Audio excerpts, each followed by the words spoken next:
तो क्या परेश अपना जुर्म कबूल करेगा? अगर किया तो फिर उसका क्या होगा? क्या यह अदालत उसे बरी कर देगी? मसला सिर्फ परेश के इकरार जुर्म का नहीं है, उसके बेटे का भी है। तो क्या उसकी भी पिटाई होगी? और सबसे बड़ा सवाल ये कि अगर दोनों ने जुर्म कबूल कर लिया तो फिर उन्हें क्या सजा मिलेगी? परेश पासवान अपना अंजाम जानता था, लिहाजा खैर इसी में समझा कि जुर्म कबूल कर ले, और उसने ठीक ऐसा ही किया।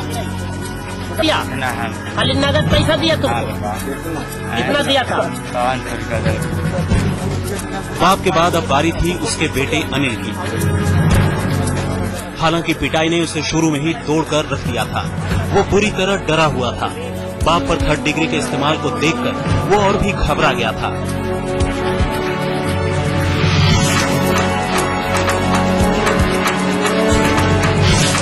लिहाजा उसने भी खैर इसी में समझी कि बगैर डंडा खाए ही सारा जुर्म कबूल कर ले, और उसने ठीक ऐसा ही किया। एक लाख में नंबर के लिए तो चाहिए बोल रहे हैं और करवाए का नो ना, और भी काफी अभी तो बुलाया गया।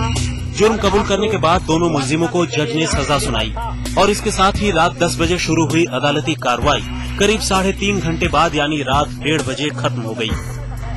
अदालत के फैसले से सबसे ज्यादा खुशी इसी गांव के राजेंद्र राम को हुई, क्योंकि राजेंद्र राम ही वो शख्स था जिसने परेश के खिलाफ इस अदालत में डाका देने की शिकायत की थी। राजेंद्र के मुताबिक उसके घर में डाका पड़ने के बाद वो अपनी शिकायत लेकर स्थानीय पुलिस के पास नहीं गया था, क्योंकि वहां से जल्दी इंसाफ नहीं मिलता। जल्दी इंसाफ पाने के लिए ही उसने जन अदालत का दरवाजा खटखटाया। खास बात ये थी कि देर रात तक लगने वाली इस अदालत में बड़ी तादाद में महिलाएं भी शामिल थीं। नक्सलियों का मानना है कि सामंती व्यवस्था में गरीबों को जल्दी इंसाफ सिर्फ वही दिला सकते हैं। कामरेडो, आज बेशक नक्सल नेता इंसाफ और जल्दी इंसाफ दिलाने का दावा कर रहे हों, मगर इस अदालत ने उनके इंसाफ के तरीके की तस्वीर भी साफ कर दी है।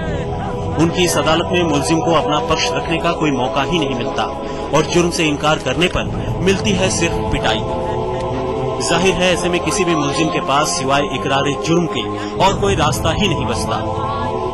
यानी यहाँ इंसाफ डंडे के जोर पर होता है, सबूतों और गवाहों पर नहीं।